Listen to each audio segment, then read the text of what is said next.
భారత్ మాతాకి. ఇప్పుడు శ్రీ బండారు దత్తాత్రేయ గారి కుమార్తె అలైబలై కమిటీ చైర్మన్ శ్రీమతి విజయలక్ష్మి గారు స్వాగతోపన్యాసం చేస్తారు.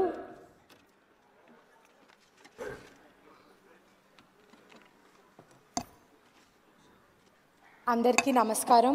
ముందుగా ఇంత ఓపికగా వేచున్న ఇక్కడికి విచ్చేసిన మా అతిథులందరికీ పేరు పేరున ధన్యవాదాలు.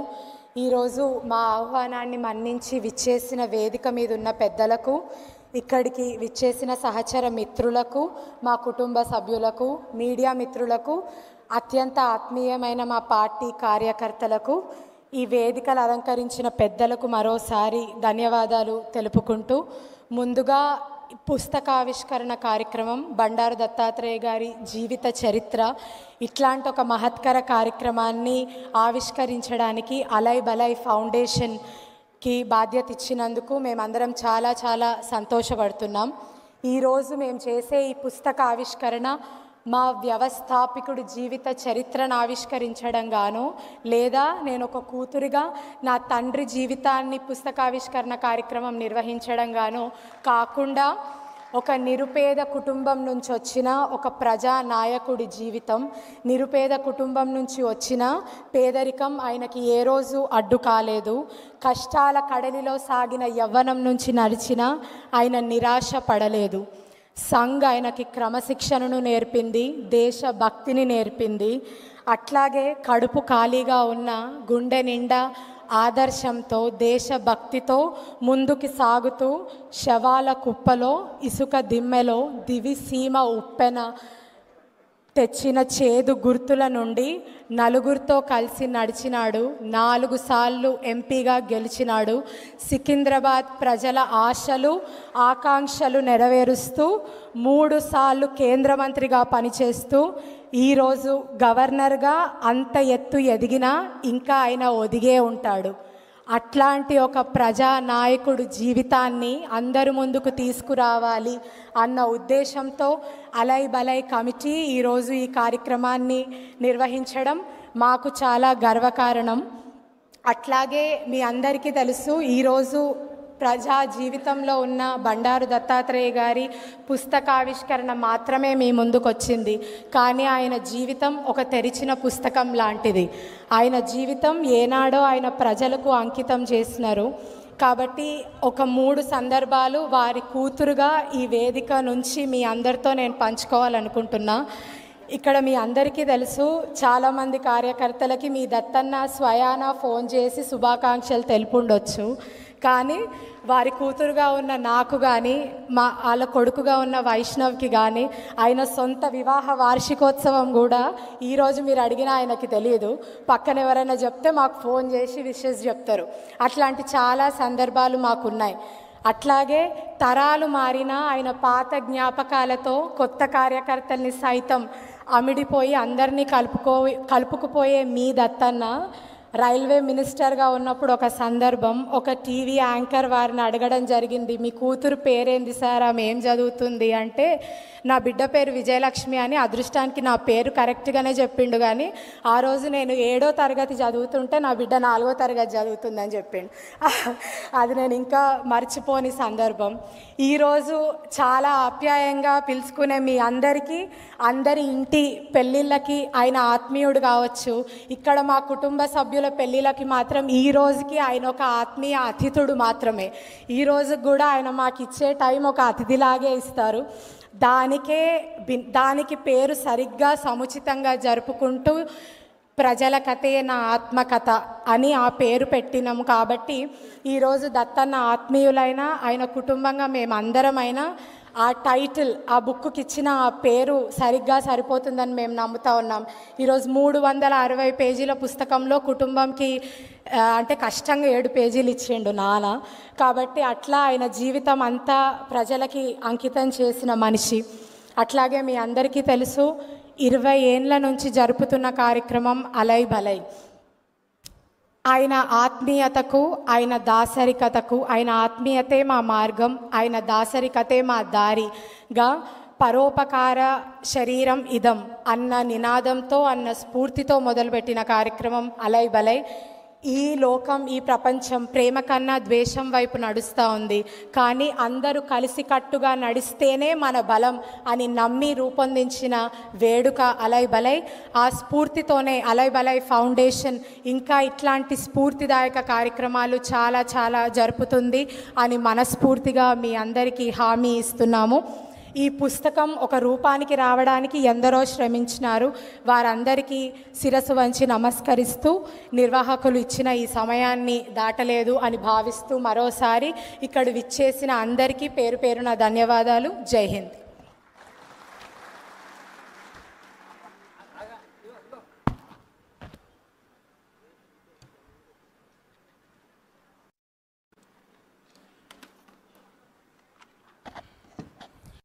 సభా సరస్వతికి నమస్కారం. ప్రజల కథే నా ఆత్మకథ అంటూ తన జీవిత సారాంశాన్ని, తన కృషిని, పట్టుదలని, ఆశయాల్ని, లక్ష్య సాధనను అక్షర రూపంలో తీసుకొచ్చినటువంటి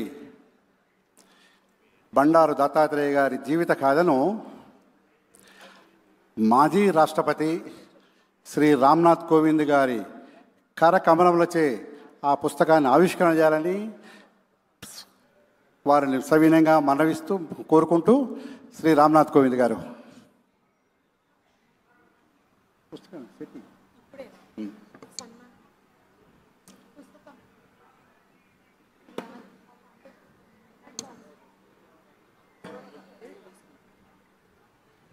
అదే విజయలక్ష్మి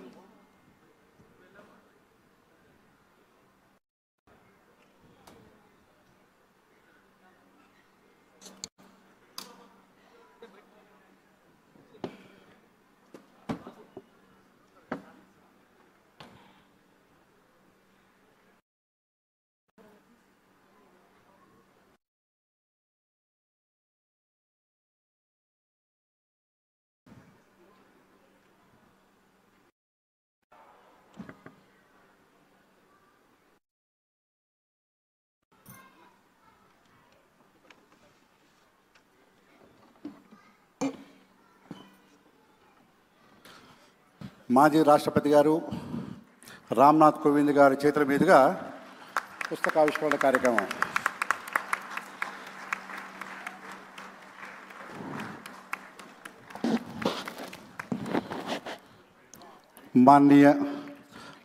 माननीय रामनाथ कोविंद जी से विनती है कि पहला कॉपी वेंकैया नायडू जी को प्रस्तुत करें और दूसरा कॉपी आंध्र प्रदेश मुख्यमंत्री चंद्रबाबू नायडू जी को प्रस्तुत करें.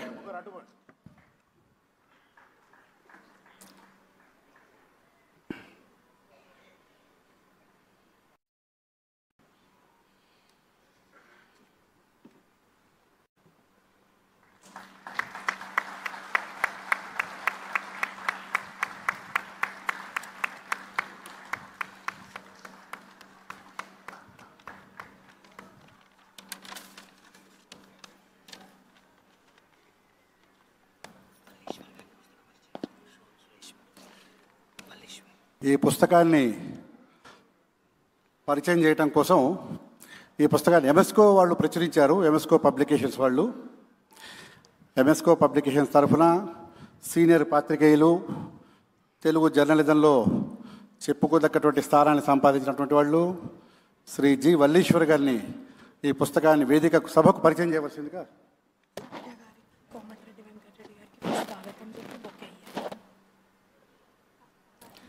పుస్తక పరిచయం చేయవలసిందిగా వల్లీశ్వర్ గారి వేదికపైకి ఆహ్వానిస్తున్నాం.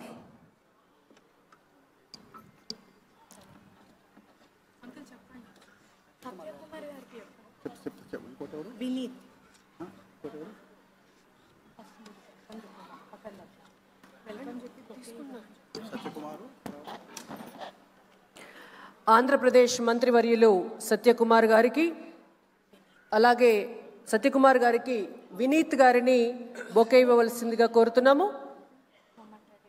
తెలంగాణ రాష్ట్ర మంత్రివర్యులు శ్రీ కోమటిరెడ్డి వెంకటరెడ్డి గారికి కూడా ఈ కార్యక్రమానికి సాదరంగా స్వాగతిస్తూ వారికి కూడా బొకే ఇవ్వవలసిందిగా కోరుతున్నాము. ప్రముఖ పాత్రికేయులు ఎంఎస్కో ఎడిటర్ శ్రీ వల్లీశ్వర్ గారు బండారు దత్తాత్రేయ గారు రాసినటువంటి ప్రజల కథే నా ఆత్మకథ ఈ పుస్తకం గురించి ఒక 5 నిమిషాలు వారు పుస్తక పరిచయం చేయవలసిందిగా వారిని కోరుతున్నాం.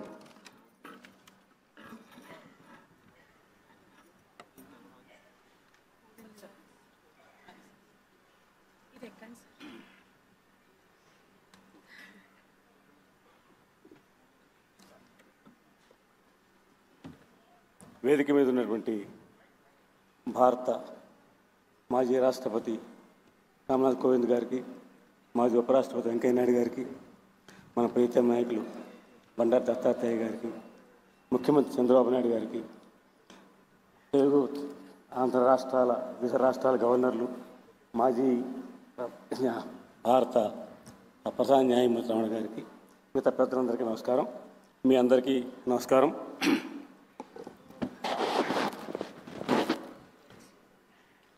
ఈ పుస్తకం ఎంఎస్కో ప్రచురించడానికి చాలా గర్వపడుతుంది. ఎందుకంటే ఇది బండారు దత్తాత్రేయ గారు మొట్టమొదటి వారు ఒక రా కంటెంట్ తీసుకునేవారు ఎంఎస్కో విజయ్ కుమార్ గారితో మాట్లాడారు. ఈ కంటెంట్ చూసిన తర్వాత దీన్ని ఏం చేయాలో ఆలోచిస్తామని విజయ్ కుమార్ గారు చెప్పారు. తర్వాత దత్తాత్రేయ గారి ఈ కథ అంతా కూడా చదివిన తర్వాత విజయ్ కుమార్ గారికి అనిపించింది, వీరి జీవితంలో చాలా మలుపులు ఉన్నాయి, మెరుపులు ఉన్నాయి, చేత్కారాలు ఉన్నాయి, సత్కారాలు ఉన్నాయి. అసలు ఒక జీవితం ఎన్ని రకాల మలుపులు తిరగచ్చో, అవకాశం ఉంటుందో అవన్నీ కూడా ఉన్నాయి. మీరు ఆశ్చర్యపోతారు. ఒక చిన్న సంఘటన చెప్తాను. వారు కాలేజీలో చదువుతున్నప్పుడు పరీక్షల్లో వారికి తగిన మార్కులు రాలా. ఎలాగా పరీక్ష ఫెయిల్ అయితే అంటే మళ్ళీ పరీక్ష రాయాలి కదా.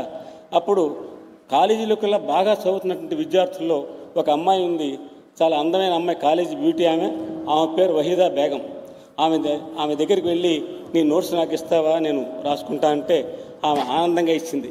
ఎందుకు ఇచ్చింది, ఎలా ఇచ్చింది మీరు ఊహించలేరు. అంటే ఒక వ్యక్తి యొక్క వ్యక్తిత్వం ఎలా ఉంటే సమాజం ఎలా స్పందిస్తుందో ఆ ఒక సంఘటన చెప్తుంది. ఇలాంటి అనేక సంఘటనలు ఉన్నాయి, అనేక అద్భుతాలు ఉన్నాయి. ఈ అద్భుతాలతో ఇన్ని మలుపులతో ఉన్న కథని, ఈ జీవిత చరిత్రని మనం పబ్లిష్ చేయకపోతే ఎలాగని విజయ్ కుమార్ గారు అనుకున్నారు. వారు తప్పకుండా చేస్తాం దత్తాత్రేయ గారు అన్నారు. ఆ కార్యక్రమంలో ఎంఎస్కో పనిచేసింది. అది గత దాదాపు 5-6 మాసాలు పట్టింది. అనేక సార్లు వారితో మాట్లాడటం, వారి యొక్క బంధువులు, స్నేహితులు మాట్లాడటం, అనేక విషయాలు. ఒక్క మాట చెప్తాను, జీవితంలో ఒక మనిషి ఎదగాలంటే ఏం కావాలి అంటే పెద్ద డిగ్రీలు కాదండి, కామన్ సెన్స్ కావాలి. అద్భుతంగా భగవంతుడు ఇచ్చాడు దత్తాత్రేయ గారికి. అది సాధారణమైన కామన్ సెన్స్ కాదు. ఎప్పుడు ఏ సందర్భంలో ఎక్కడ ఎవరితో ఎలా ఎంతవరకు మాట్లాడాలో ఆ ఔచిత్యం దత్తాత్రేయ గారు తెలుసు. అది చిన్నప్పటి నుంచి ఒకటి. రెండోది పట్టుదల. పట్టుదల అంటే పట్టుదల. ఇది జరగాలి అంటే జరగాలి, ఇది మంచి పని కదా జరగాలి. జరగాలంటే ఏం చేయాలి? జరగదని ఆఫీసర్లు చెప్తారు, జరగదని ఇంకోటి చెప్తారు. ఇది మంచి పని కదా, ఎందుకు జరగదు? జరిగేదాకా నేను పోరాటం చేసి తీరుతాను. ఇది వారి జీవితాన్ని నడిపించే ఈ 2 విషయాలు, common sense, tremendous common sense, రెండోది పట్టుదల. వీటికి మించి ఒక్క విషయం చెప్తాను. అది ఏమిటంటే వారు ఈ పుస్తకంలో వెనక పేజీలో రాశారు. ఇది ఒక్కటి చెప్తాను. ఇవన్నీ అది చిన్న వయసు నుంచి పెద్ద వయసు దాకా ఎమర్జెన్సీలో వేషాలు ఇవన్నీ ఉంటాయి. అన్నిటిని అధిగమించి దూసుకువెళ్ళాలని నన్ను నడిపించిన శక్తి ఒక్కటే అన్నారు. ఒకే ఒక శక్తి వారిని ఈ స్థాయికి తీసుకొచ్చింది. ఇవాళ ఇన్ని వేల మంది ఇక్కడ రావడానికి, ఇంతమంది పెద్దలు విచ్చేసి ఈ కార్యక్రమంలో పాల్గొనడానికి కారణం ఏంది? ఆ శక్తి ఏమిటి? అది బండారు దత్తాత్రేయ గారి ప్రజల కథైన ఆత్మకథ. చదివితేనే తెలుస్తుంది. తప్పక చదవండి, తెలుసుకోండి. ప్రతి ఒక్కరూ you can make use of it. ధన్యవాదాలు. అవకాశం కల్పించింది. నమస్కారం.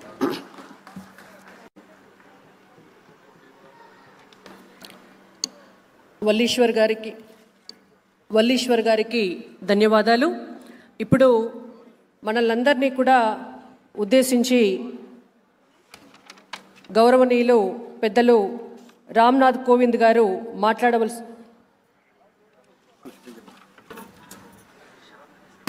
మన్నించాలి. సభ ప్రారంభంలోనే తెలుగు జర్నలిజానికి కలికితురాయి, కొన్ని వందల మంది పాత్రికేయుల్ని తీర్చిదిద్దినటువంటి తెలుగు జర్నలిజానికి ఒక చిరునామా, ఒక అడ్రస్ నేర్పినటువంటి రామచంద్రమూర్తి గారిని మొట్టమొదటిగా మాట్లాడవలసిందిగా కోరుతున్నాం. శ్రీ రామచంద్రమూర్తి గారు. రామచంద్రమూర్తి గారికి జర్నలిస్టు మిత్రులు శ్రీ కప్పర ప్రసాద్ గారు శాలువా వేసి సత్కరిస్తారు.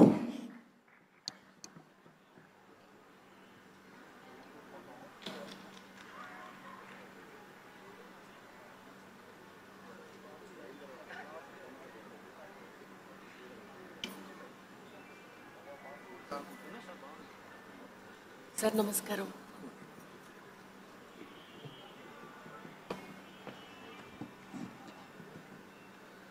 సభకు నమస్కారం.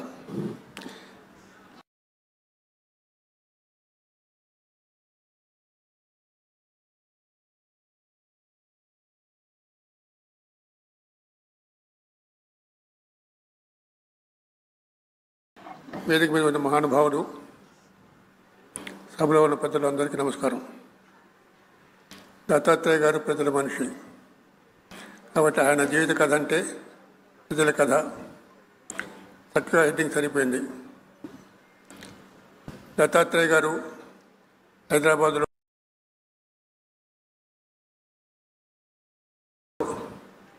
దిగువ మధ్య తిరుగుకుంటూ అంచెలంచెలుగా పేకొచ్చిన వ్యక్తి, ప్రజల మధ్య ఉన్న వ్యక్తి. దత్తన్న అంటే అత్తన్న అని అనేది చాలామంది చెప్పుకుంటారు. దాని గురించి దత్తన్న అని ఎవరైనా కేకేస్తే, ఎవరైనా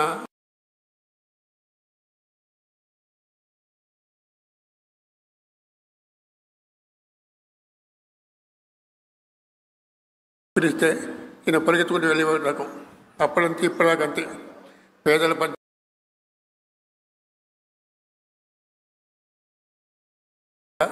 పెరిగి ప్రజలతో ఉంటూ పేదరికాన్ని జయించి రాష్ట్ర పరిధి దాటి కేంద్రంలో వెళ్ళి గవర్నర్గా పనిచేసి అన్ని రకాల ప్రజలతో మమేకమై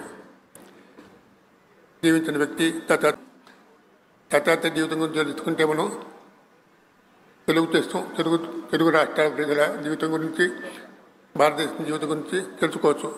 తెలుగు రాష్ట్రాల ప్రజలు అందరూ ఇక్కడ ఉన్నారు. ఒక తెలంగాణ కాక ఆంధ్రప్రదేశ్లో కూడా చాలామంది వచ్చారు. అందరికీ ధన్యవాదాలు. ఇప్పుడు ఇది నేను ఎక్కువ మాట్లాడిన సమయం కాదు. దత్తాత్రేయ గారిని పూర్తిగా మనస్ఫూర్తిగా అభినందిస్తూ దీన్ని ప్రచురించిన ఎంఎస్కో విజయ్ కుమార్ గారిని, కోటేశ్వర గారిని అభినందిస్తూ ధన్యవాదాలు. నమస్కారం.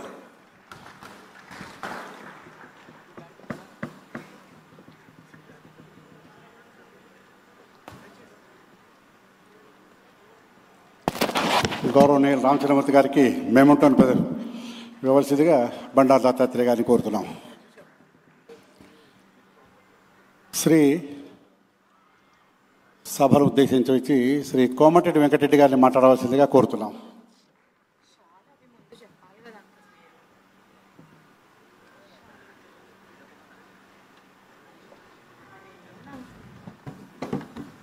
పెద్దలు, ఈ కార్యక్రమానికి ముఖ్య అతిథిగా విచ్చేసిన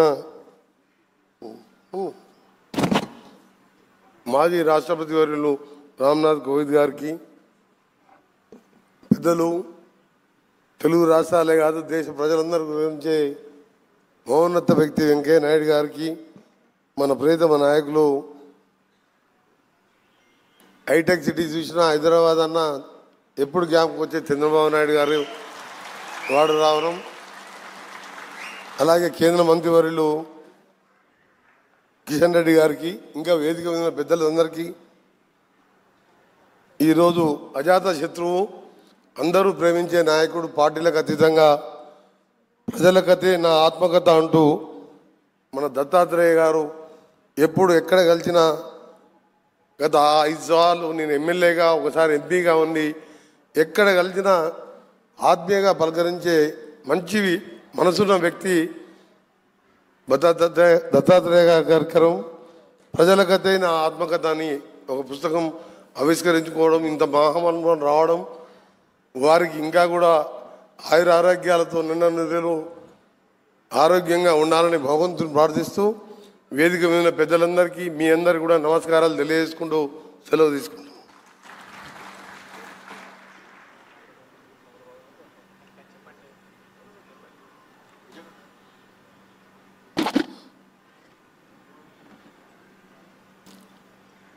ఈ సభకు విచ్చేసి దత్తాత్రేయ గారి గురించి రెండు మంచి మాటలు చెప్పినటువంటి కోమటిరెడ్డి వెంకటరెడ్డి గారికి అనేక ధన్యవాదాలు. మాజీ రాష్ట్రపతి ప్రత్యేకంగా ఈ కార్యక్రమం కోసమే భాగ్యనగర్ వచ్చినటువంటి గౌరవనీయులు రామ్నాథ్ కోవింద్ గారిని ప్రసంగించవలసిందిగా కోరుతున్నాం. మానే రామ్నాథ్ కోవింద్ జీ.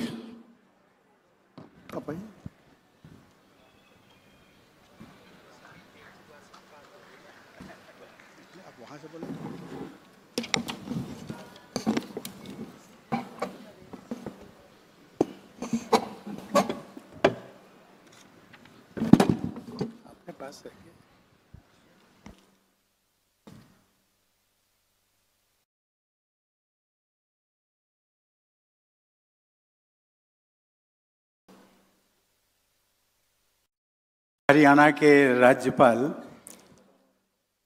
आदरणीय श्री बंडारू दत्तात्रेय गारू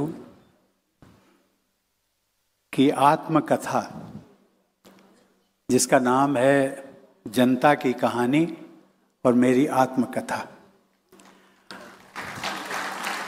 आज उसका उद्घाटन करते हुए न केवल मुझे बल्कि मेरे सभी सहयोगियों को और आप सबके उसके साक्षी बने, मुझे बहुत प्रसन्नता हुई, बहुत प्रसन्नता हुई।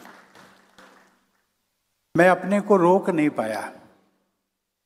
जब बंडारू जी मुझे मिले, उन्होंने कहा कि आपको आना है, तो मैंने कहा कि आपके अनुरोध को मैं ना नहीं कर पाऊंगा, इसलिए कि एक ऐसा व्यक्तित्व जो सार्वजनिक जीवन में कोई न कोई उसका प्रतिद्वंदी होता है। अभी मैं चंद्रबाबू नायडू जी से यही बात करता था। मैंने कहा बंडारू दत्तात्रेय जैसे लोगों को हम कहाँ ढूंढेंगे? सार्वजनिक जीवन में ऐसा कोई आदमी मिलता नहीं है जिसका कोई शत्रु ना हो, प्रतिद्वंदी ना हो, and he is a friend of everybody. मुझे लगता है उनके जीवन में उनकी जो डिक्शनरी है उसमें शायद शत्रु और प्रतिद्वंदी का कोई नाम ही नहीं है।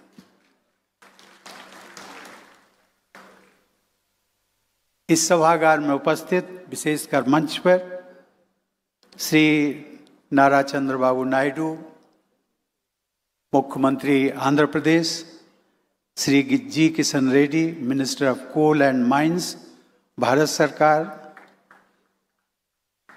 Shri justice Abdul Nazeer, governor of Andhra Pradesh, Shri Hari Babu Kambhampati, governor of Odisha, Shri Indrasena Reddy, governor of Tripura, Shri M Venkaiah Naidu, जिनके अंतर्गत मुझे काम करने का मौका मिला और वो मेरे राष्ट्रपति रहते हुए मेरे सहयोगी रहे। Justice M V Ramana, former chief justice of India, Shri Bhupathi Raju Srinivas Varma, और मंच पर बहुत सारे नाम हैं। इस सभागार में उपस्थित सभी भाइयों और बहनों, जब मैं राष्ट्रपति था और उसके पहले भी मेरे प्रायः जब पार्टी का संगठन का काम भी करता था तो मेरे लिए आंध्र प्रदेश हो या तेलंगाना, जो बाद में विभाजित हुए, लेकिन इन दोनों राज्यों से मेरा कुछ ऐसा लगाव था। कभी कभी मैं कहता था, यद्यपि मैं उत्तर प्रदेश का रहने वाला हूँ, वहाँ मेरा जन्म हुआ, पालन पोषण, शिक्षा हुई, लेकिन मैं कहता था आंध्र प्रदेश और Telangana they are my second home. और इसलिए कहता था न केवल हैदराबाद तक, न केवल करीमनगर तक या इसकी विजयवाड़ा और आपका वाइजैक तक, इन सभी ऐसे जिलों में मुझे लगता है कई जिलों में मुझे रात्रि निवास करने का अवसर भी मिला। मैं अपने को सौभाग्यशाली मानता हूँ। बंडारू जी के बारे में मैं इतना ही कह सकता हूँ कि एक मल्टी डायमेंशनल पर्सनालिटी है। मुझे बताया गया कि वो बचपन से छोटे बच्चों, गरीब, पिछड़े, दलित, अल्पसंख्यक समाज का कोई भी व्यक्ति हो, उससे जुड़े रहे। उनके उत्थान के लिए उन्होंने सभी काम किए। मलिन बस्तियों में जा जाकर उन्होंने छोटे बच्चों को अपने हाथों से नहलाया, जो कि शायद आज हम कल्पना नहीं कर सकते। नहलाया करते तो एक अच्छा जीवन कैसे जिया जाए इसकी शिक्षा देते थे। मित्रों, मैंने देखा है कि सार्वजनिक जीवन में तमाम कठिनाइयों का सामना करते हुए जो लोग आगे बढ़ते हैं, ऐसे नेताओं में बंडारू दत्तात्रेय जी उनमें से एक है। दत्तात्रेय जी ने अपनी पुस्तक में, आत्मकथा में लिखा है, आपातकाल का भी जिक्र किया है। उसका मैं बहुत विवरण नहीं देना चाहता हूँ, लेकिन एक चीज मुझे बहुत अच्छी लगी। कुछ लोग जो थे उनके जेल साथी, मुझे बताया गया कि वो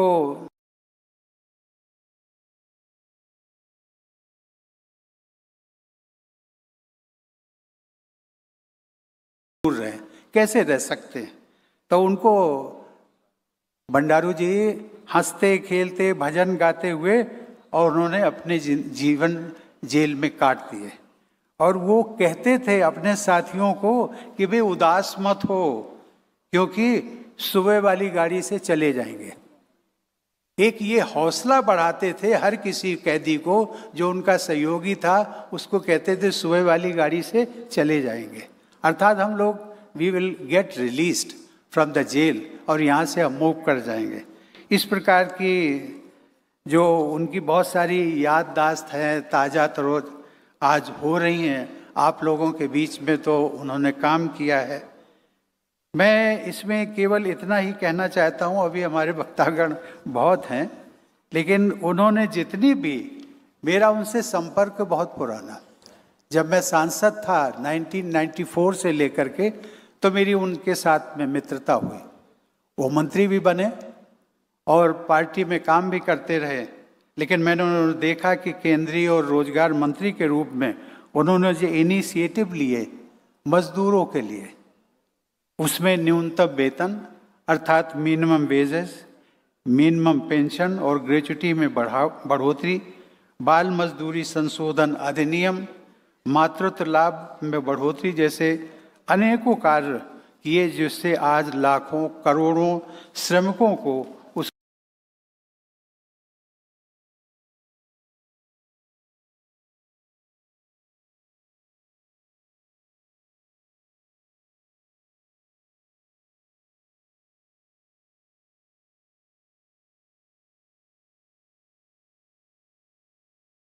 लाभ हो रहा है। क्या मैंने कहा, यही आपको पुस्तक है, this is the constitution of India. आपके लिए यही हमारी गिव है। हम बाइबल है, कुरान है, और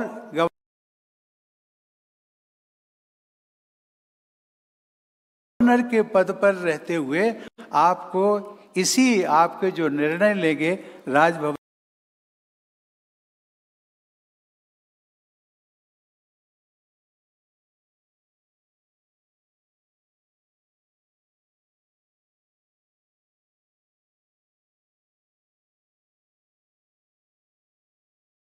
में, वो इसी के अनुरूप होने चाहिए।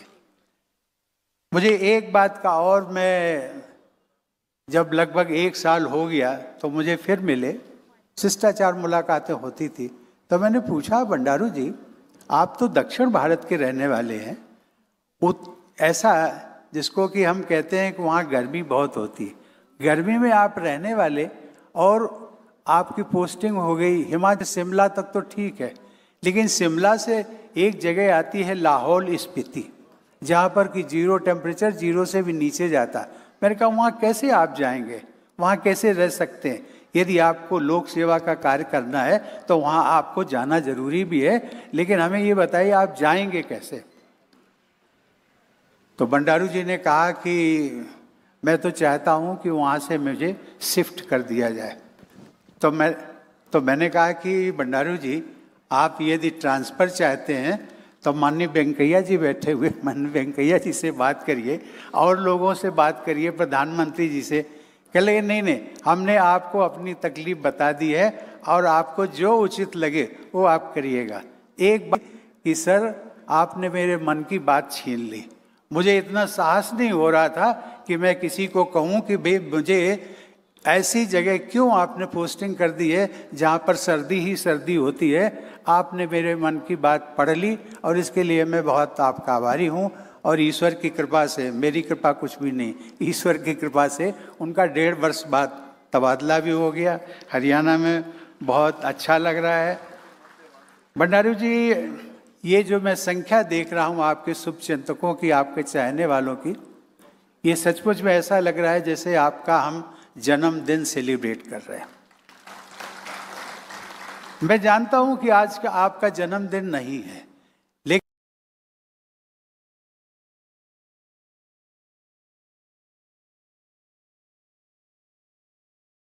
जो पुस्तक रिलीज हुई है, ये दिन भी जो है आपका जन्मदिन से कम भी नहीं है। और इसीलिए मैं चलते चलते बस एक ही बात कहूँगा, वो दिल की दुआ भी है, ईश्वर से प्रार्थना भी है कि तुम जियो हजारों साल और साल के दिनों 50। इसी के साथ में मैं लेडी गवर्नर भंडारू जी आपका, आप दोनों की लंबी उम्र मिले, दीर्घायु हों, स्वस्थ रहें, यही मेरी ईश्वर से प्रार्थना है। धन्यवाद, नमस्कार।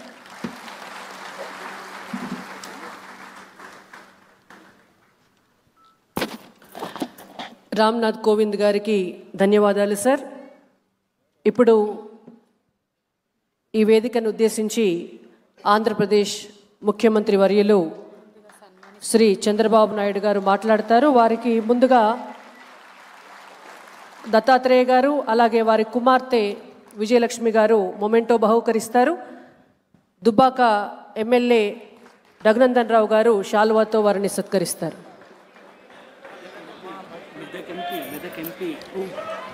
మెదక్ ఎంపీ రఘునందన్ రావు గారు వారిని శాలువాతో సత్కరిస్తారు. అన్న అప్గ్రేడ్ అయ్యారు, నేనే మర్చిపోయాను. చంద్రబాబు నాయుడు గారిని మాట్లాడవలసిందిగా కోరుతున్నాము. Sir please.